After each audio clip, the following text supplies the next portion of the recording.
Hello everyone, good morning. Welcome to Manthan IQ. Manthan IQ में level up current affair series का ये 7वां video है। इससे पहले 6 वीडियो आ गए हैं, वो हमारी प्लेलिस्ट मंथन आईक्यू चैनल पर जाके आप ये सारे वीडियो देख सकते हैं। चलिए तो शुरू करते हैं। आज का देखते हैं हमारा पहला क्वेश्चन क्या है। राष्ट्रीय समुद्री विरासत परिषद निम्नलिखित में से किस राज्य में है? लोथल ए, ऑप्शन ए लोथल गुजरात, चेन्नई तमिलनाडु, मुंबई महाराष्ट्र या गोवा। तो जो इसका राइट आंसर है वो है लोथल गुजरात। क्या है राष्ट्रीय समुद्री विरासत परिषद? क्या है? यह है सागरमाला कार्यक्रम के अंतर्गत पत्तन। सबसे पहले तो किस कार्यक्रम के? सागरमाला कार्यक्रम के तहत पत्तन पोत परिवहन एवं जल मार्ग मंत्रालय द्वारा इसको विकसित किया गया है। उद्देश्य इसका क्या है? अगर उद्देश्य की बात करें तो इसका उद्देश्य क्या है? विश्व का सबसे बड़ा समुद्री विरासत परिसर स्थापित करना। किसको? लोथल गुजरात को विश्व का सबसे बड़ा समुद्री विरासत परिसर स्थापित करना। लोथल है कहां? यह है गुजरात में। किस नदी के बीच है? यह है भोगवा और साबरमती नदियों के बीच में है। भोगवा और साबरमती। लोथल का अर्थ क्या होता है? अगर हम इसके बात करें तो इसका जो अर्थ होता है वो मृतकों का टीला। अगर सिंधी में देखें तो मोहन जोदड़ो का भी मतलब क्या होता है? मृतकों का टीला। लोथल हड़प्पा सभ्यता का एक नगर है। इसकी खोज की बात करें तो इसकी खोज किसके द्वारा की गई थी? S.R. राव द्वारा इसकी खोज की गई थी। और अगर बात करें किस सन में तो 1954 में इसकी खोज हुई थी। चलिए देखते हैं हमारा नेक्स्ट क्वेश्चन क्या है। हाल ही में भारत के कितने प्राकृतिक स्थलों को यूनेस्को की अस्थायी सूची में शामिल किया गया है? कितने स्थलों को शामिल किया गया है? 5, 6, 7 या 8? तो इसका जो राइट आंसर है वो है C 7। 7 स्थलों को यूनेस्को की वर्ल्ड हेरिटेज की अस्थायी सूची में शामिल किया गया है। अस्थायी सूची में शामिल करना मतलब जब भी हमें किसी को स्थायी सूची में शामिल करवाना होता है तो उसके लिए पहला कदम होता है उसको अस्थायी सूची में शामिल करवाना। तो इसमें कौन कौन से 7 हैं वो हम एक बार देख लेते हैं कि कौन कौन से हैं। महाराष्ट्र के पंचगनी और महाबलेश्वर स्थित डेक्कन ट्रैप। दूसरा कौन सा है? दूसरा है कर्नाटक के सेंट मैरी द्वीप समूह की भूवैज्ञानिक विरासत। कर्नाटक के सेंट मैरी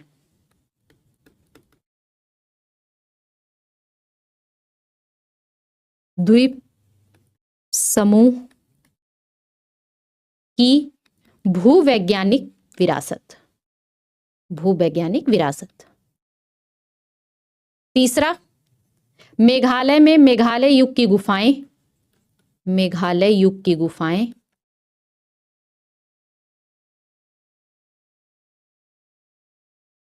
चौथा है नागालैंड की नागा हिल्स। नागा हिल्स। पांचवा कौन सा है? पांचवा है आंध्र प्रदेश की एर्रामट्टी डिब्बालू। इसके बारे में मैंने आपको 3rd वीडियो में पढ़ाया था। एर्रामट्टी डिब्बालू कहाँ की है? ये है, ये लाल रेत की पहाड़ियां हैं और कहां पे है? आंध्र प्रदेश में है। छठा देख लेते हैं आंध्र प्रदेश की तिरुमाला पहाड़ियों की प्राकृतिक विरासत। तिरुमाला पहाड़ियों की प्राकृतिक विरासत। लास्ट कौन सा है? लास्ट है वर्कला चट्टाने। कहां पे हैं ये वर्कला चट्टाने? ये हैं केरल में। इन 7 के 7 को अस्थायी सूची में शामिल किया गया है। यूनेस्को यूनाइटेड नेशन की एक संस्था है। अगर हम इसके फुल फॉर्म की बात करें तो united nation educational scientific cultural organisation. बात करें कि वर्तमान में कितने वर्ल्ड हेरिटेज साइट हैं तो वर्तमान में टोटल हैं 44 वर्ल्ड हेरिटेज साइट। 44 हैं। मूर्त और अमूर्त दो प्रकार की वर्ल्ड हेरिटेज साइट होती हैं, एक होती है टेंजिबल यानी कि मूर्त, और एक होती है इनटेंजिबल यानी कि अमूर्त। टेंजिबल यानी कि जिन्हें हम छू सकते हैं, और इनटेंजिबल को छुआ नहीं जा सकता है। इसका मतलब क्या है? इनटेंजिबल, जैसे सबसे लेटेस्ट बात करें तो 2024 में नौरोज को इनटेंजिबल साइट में शामिल किया गया था, जो कि पारसी न्यू ईयर है। पारसी न्यू ईयर यानी कि ये हमारा एक चला आ रहा जो पर्व है उसको दिया गया है। तो पर्व ऐसी चीज हम उसे छू नहीं सकते हैं भौतिक रूप से, यानी कि इसका कोई भौतिक रूप नहीं है। और जो टेंजिबल साइट होती है ये भौतिक रूप में होती है, इसे हम छू सकते हैं। जैसे कि सबसे लेटेस्ट की बात करें तो सबसे लेटेस्ट कौन सा? मराठा सैन्य परिदृश्य को टेंजिबल में शामिल किया गया था। इसके साथ ही जो भारत में वर्ल्ड हेरिटेज साइट की संख्या है वो कितनी है? 44 है। और बात करें कि सबसे पहली वर्ल्ड हेरिटेज साइट कौन सी थी, तो ये थी अजंता की गुफाएं। अजंता की गुफाएं जो कि कहाँ है? महाराष्ट्र में है।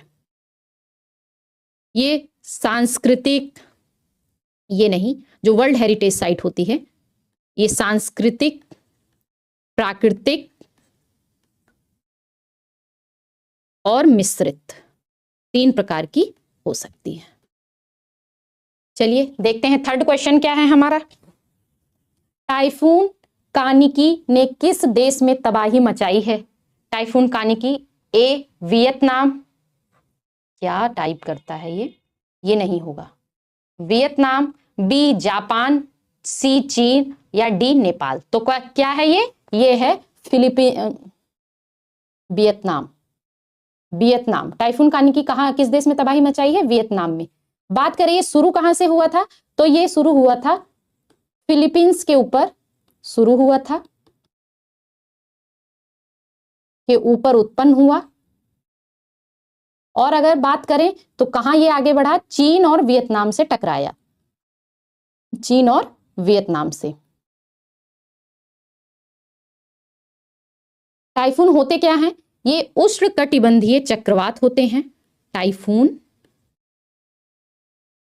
उष्ण कटिबंधीय चक्रवात होते हैं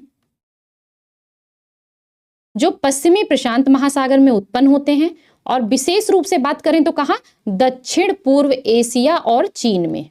दक्षिण पूर्व एशिया और चीन में उत्पन्न होते हैं। नेक्स्ट क्वेश्चन हमारा, क्वेश्चन नंबर 4। इजराइल हमास संघर्ष में यूएन कहां पर आधिकारिक अकाल की घोषणा की है? ए गाजा पट्टी, बी हमास, सी इजराइल, या डी सूडान। तो इसका जो राइट आंसर है वो है गाजा पट्टी में। 22 अगस्त 2025 को यह यूएन के द्वारा, यूनाइटेड नेशन के द्वारा आधिकारिक घोषणा की गई है, 22 अगस्त 2025 को। अगर हम बात करें तो यह पश्चिम एशिया का पहला अकाल दर्ज किया गया। पश्चिम एशिया का पहला अकाल दर्ज किया गया। अकाल होता क्या है? IPC, integrated food security phase classification, IPC के अनुसार अकाल जो होता है 5 में से एक परिवार भोजन की अत्यधिक कमी से जूझ रहा हो, भोजन की अत्यधिक कमी,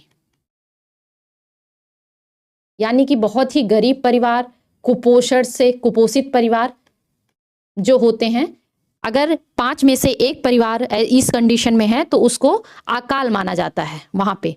तो आईपीसी और किसके अनुसार माना गया है? ये integrated food security phase classification के द्वारा। चलिए देखते हैं नेक्स्ट क्वेश्चन हमारा क्या है। आईएनएस हिमगिरी और आईएनएस उदयगिरी खबरों में रहा, इसे किस प्रोजेक्ट के तहत विकसित किया गया है? Project 15B, project 17A, project 75I, या प्रोजेक्ट 75। तो इसे किसके तहत विकसित किया गया है? ये प्रोजेक्ट 17A के तहत विकसित किया गया है। इसमें 7 उन्नत स्टील्थ गाइडेड मिसाइल फ्रिगेट बनाना है। इसका जो उद्देश्य है इस प्रोजेक्ट का, 7 उन्नत स्टील्थ गाइडेड मिसाइल फ्रिगेट बनाना। सात कौन कौन से हैं? पहला INS Nilgiri, Himgiri, Udaygiri, Mahendragiri, Taragiri, Dunagiri, Vindhyagiri. I think 7 हो गए। 1 2 3 4 5 6 7, ये 7 उन्नत stealth guided missile frigate project 70A के तहत बनाए जाएंगे। बात करें तो इन जो 7 जहाज हैं, इनको एक और नाम प्रोजेक्ट 70A को एक और क्या नाम दिया गया है? नीलगिरी श्रेणी के फ्रिगेट। नीलगिरी श्रेणी के फ्रिगेट।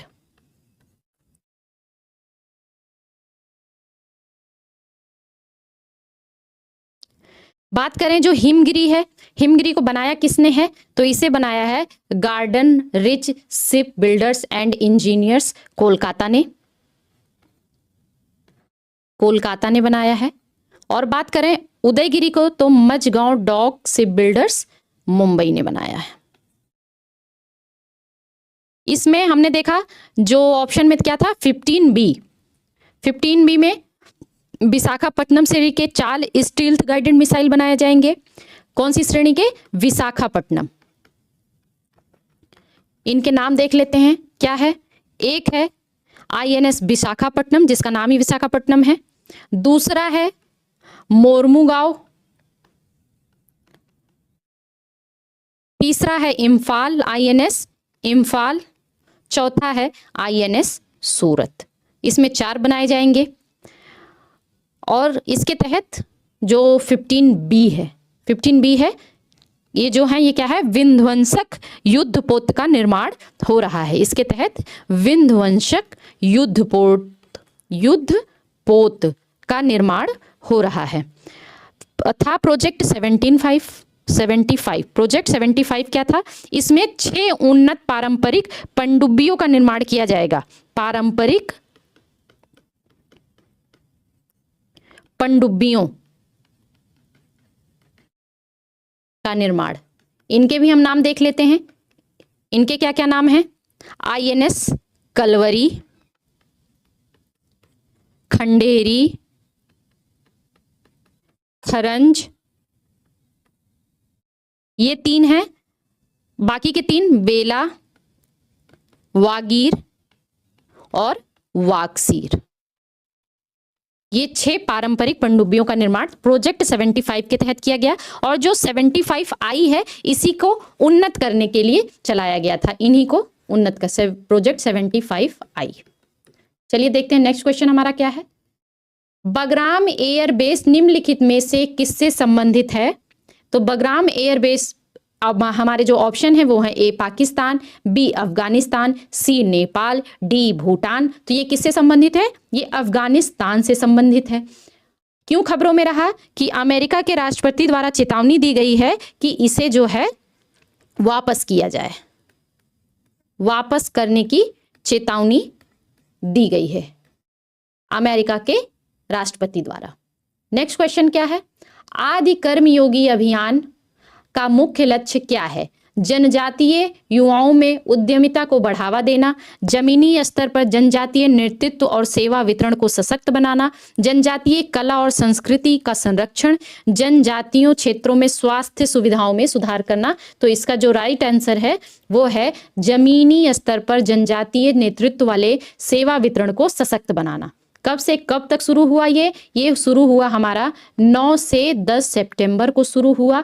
जनजातीय कार्य मंत्रालय ने भारत मंडपम नई दिल्ली में इस अभियान को, राष्ट्रीय आंदोलन को शुरू किया है। यह जो है विश्व का सबसे बड़ा जमीनी स्तर का जनजातीय नेतृत्व वाला, जनजातीय नेतृत्व और सेवा वितरण को सशक्त बनाने वाला अभियान है। विश्व का सबसे बड़ा।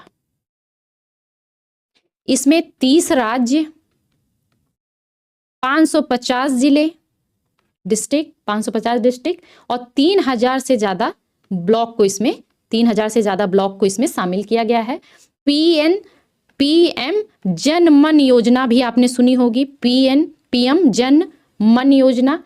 ये भी जो कमजोर जनजातीय समूह को शिक्षा, स्वास्थ्य, पेयजल, विद्युतीकरण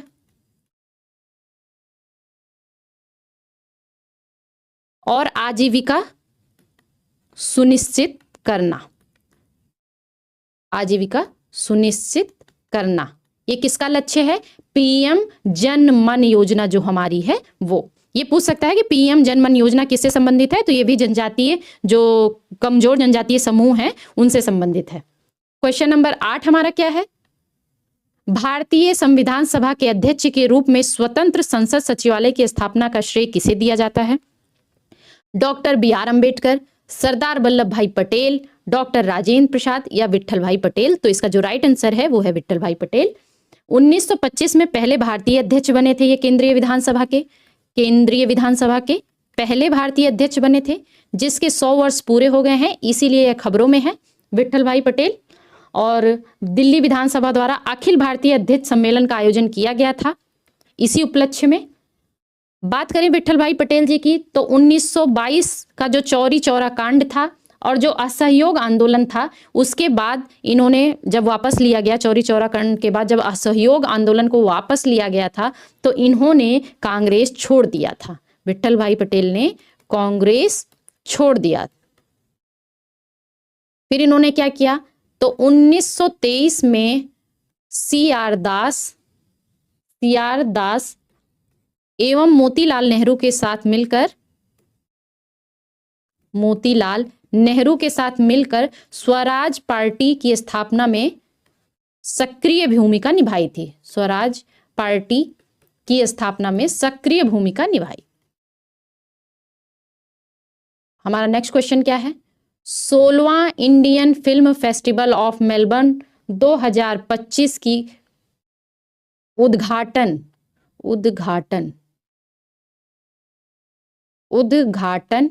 फिल्म कौन सी थी? Homebound, Baksho Bondi, Angammal, Anora? तो कौन सी थी? बी, बक्सो बोंदी। किस भाषा में थी? या बंगाली भाषा में थी। अगर बात करें कि सर्वश्रेष्ठ फिल्म का अवार्ड किसे मिला था, तो सर्वश्रेष्ठ फिल्म का अवार्ड मिला था होमबाउंड को, जो कि ये है होमबाउंड को। और बात करें कि निर्देशन, तो नीरज घेवन, वो भी किस फिल्म के लिए? होमबाउंड के लिए। किसको मिला था? नीरज घेवन। अगर बात करें कि सबसे अच्छे एक्टर, तो अभिषेक बच्चन को किस फिल्म के लिए? I want to talk. बात करें कि इसमें प्रमुख अतिथि कौन थे? तो ये थे आमिर खान। तो ये था हमारा आज का वीडियो अच्छा लगा होगा तो लाइक करिएगा, शेयर करिएगा और मंथन IQ चैनल को सब्सक्राइब भी करिएगा। Thank you very much.